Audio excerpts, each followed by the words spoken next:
Commander ने जो वाक़यात सुल्तान अयूबी को सुनाए वो मुख्तसरन ये थे कि तकीउद्दीन ने हक़ाइक़ पर नज़र रखने की बजाय जज्बे और जज्बात से मग़लूब होकर हमले का हुक्म दे दिया। उसका जज्बा वही था जो उसके भाई सुल्तान अयूबी का था, लेकिन दोनों भाइयों की जंगी फ़हम फरासत में फ़र्क था।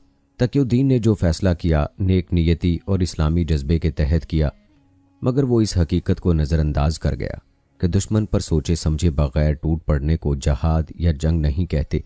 उसने सूडान में फैलाए हुए अपने जासूसों की रिपोर्टों पर भी पूरी तरह गौर न किया। उनकी सिर्फ इस इत्तला पर तवज्जो मरकूज रखी कि सूडानियों को सलीबी कमांडर ट्रेनिंग दे रहे हैं और वहां हमले की तैयारियां तकरीबन मुकम्मल हो चुकी हैं। तकीउद्दीन ने दुश्मन को तैयारी की हालत में दबोच लेने का फैसला कर लिया, मगर इस किस्म की इंतहाई अहम मालूमात हासिल ना की कि सूडानियों की जंगी ताकत कितनी है, वो कितनी ताकत लड़ाएंगे और कितनी रिजर्व में रखेंगे, उनके हथियार कैसे हैं, सवार कितने और प्यादा कितने हैं, और सबसे अहम मसला ये था कि मैदान जंग किस किस्म का और मिस्र से कितनी दूर होगा और असद के इंतजामात क्या होंगे। दो खराबियां तो इब्तदा में ही सामने आ गईं। एक ये कि सूडानियों ने बल्कि सलीबी कमांडरों ने तकीउद्दीन को सरहद पर रोका नहीं, उसे बहुत दूर तक सूडान के उस इलाके तक जाने के लिए रास्ता दे दिया जो बड़ा ही जालिम सहरा था और जहां पानी नहीं था। दूसरा नुकसान ये सामने आया कि तकीउद्दीन की फ़ौज दरअसल सलाहुद्दीन अयूबी की चालों पर लड़ने वाली फ़ौज थी, जो इंतहाई कम तादाद में दुश्मन के बड़े बड़े दस्तों को तहस नहस कर दिया करती थी। उस फ़ौज को सिर्फ सुल्तान अयूबी इस्तेमाल कर सकता था। सुल्तान अयूबी आमने सामने की टक्कर से हमेशा गुरेज करता था। वो मुतहर्रिक किस्म की जंग लड़ता था। तकीउद्दीन लश्कर कशी का कायल था। इस फ़ौज में तजर्बाकार और जांबाज छापामार दस्ते भी थे, लेकिन उनका सही इस्तेमाल सुल्तान अयूबी जानता था। सूडान में जाकर यूं हुआ कि फ़ौज एक लश्कर की सूरत में बंधी रही और दुश्मन अपनी चाल चल गया। दुश्मन तकीउद्दीन को अपनी पसंद के इलाके में ले गया और उसकी फ़ौज पर सुल्तान अयूबी के अंदाज के शबखुन मारने शुरू कर दिए। तकीउद्दीन के जानवरों और जवानों को पानी की एक बूंद भी नहीं मिलती थी। छापामार दस्तों के कमांडरों ने उसे कहा कि वो उन्हें सहरा में आज़ाद छोड़ दे, मगर तकीउद्दीन ने उसे खदशे के पेश नज़र उन्हें कोई कार्रवाई ना करने दी कि जमीयत और मरकजियत ख़त्म हो जाएगी। जब रसद का मसला सामने आया तो ये तकलीफ दे एहसास हुआ कि वो इतनी दूर चले आए हैं जहां तक रसद को पहुंचने कई दिन लगेंगे और रसद का रास्ता महफूज भी नहीं। हुआ भी ऐसे ही कि रसद के पहले ही काफिले की इत्तला मिली कि दुश्मन ने उसे तबाह नहीं किया बल्कि तमाम तर रसद और जानवर उड़ा ले गया है। इस हादसे की इत्तला पर छापा मार दस्तों के एक सीनियर कमांडर और तकीउद्दीन में गर्मा गर्मी हो गई। कमांडर ने कहा कि वो लड़ने आए हैं और लड़ेंगे, लेकिन इस तरह नहीं कि दुश्मन शब खून मार रहा है, रसद लूट कर ले गया है और हम मरकजियत के पाबंद बैठे रहें।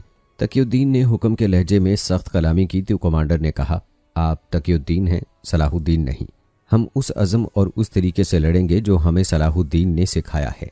हम छापा मार हैं, हम दुश्मन के पेट के अंदर जाकर उसका पेट चाक किया करते हैं। आपका ये लश्कर भूखा मर रहा है और रसद दुश्मन ले गया है। हम दुश्मन की रसद लूट कर अपनी फ़ौज को खिलाने के आदी हैं। वकाई निगार लिखते हैं कि तकीउद्दीन की आंखों में आंसू आ गए। वो जानता था कि छापा मारों का ये कमांडर किस जज्बे से पागल हुआ जा रहा है। उसने जज्बाती लहजे में कहा, मैं ज़ाती बारी ताला की अज़ाब से डरता हूँ। मैं इन जांबाजों को जो फ़लस्तीन में लड़ते हुए आए हैं नाहक मौत के मुंह में नहीं धकेलना चाहता। फिर आपको हमला भी नहीं करना चाहिए था। कमांडर ने कहा, हम में कौन है जो अल्लाह के नाम पर जान देने के लिए तैयार नहीं। हम मौत के मुंह में आ चुके हैं और यही मुसलमान की शान है कि वो मौत के मुंह में जाकर अपने आप को अल्लाह के करीब महसूस करता है। अब जज्बात से निकले, हम दुश्मन के जाल में आ चुके हैं।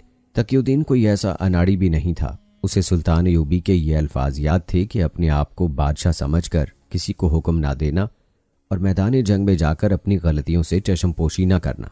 उसने उस कमांडर की सख्त कलामी को गुस्ताखी न समझा और उसी वक्त तमाम आला कमांडरों को बुलाकर जंग की सूरत हाल और आइंदा इकदाम के मुताल्लिक बातचीत की। फैसला हुआ कि छापा मारों को जवाबी कार्रवाइयाँ करने के लिए फैला दिया जाए।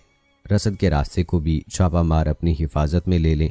फौज के मुतालिक ये फैसला हुआ कि उसे 3 हिस्सों में तकसीम करके दुश्मन पर 3 अतराफ से हमला किया जाए। तकीउद्दीन ने अपने पास जो महफूजा रखा वो खासा कम था। इस तकसीम और तरतीब से ये फ़ायदा हुआ कि फ़ौज उस इलाके से निकल गई जहाँ पानी नहीं था, रेत और टीलों का समंदर था, मगर फ़ौज बिखर गई। दुश्मन ने तीनों हिस्सों पर हमले करके उन्हें और ज़्यादा बिखेर दिया। जानी नुकसान बहुत होने लगा। नहायत तेज़ी से कमांडरों ने अपने अपने दस्तों को अलग अलग करके इसी नौयत की जंग शुरू कर दी जो उन्हें सुल्तान अयूबी ने सिखाई थी, मगर साफ पता चल रहा था कि वो जीत नहीं सकेंगे। उन्होंने जज्बा कायम रखा, रसद और कुम्मक का सवाल ही खत्म हो गया था।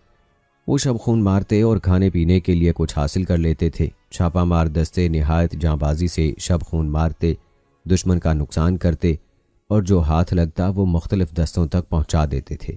मरकजी कमान ख़त्म हो चुकी थी। तकीउद्दीन अपने अमले के साथ भागता दौड़ता रहता था। जज्बे की हद तक वो मुतमईन था। उसे कहीं से भी ऐसी इत्तला ना मिली कि किसी दस्ते या जमात ने हथियार डाल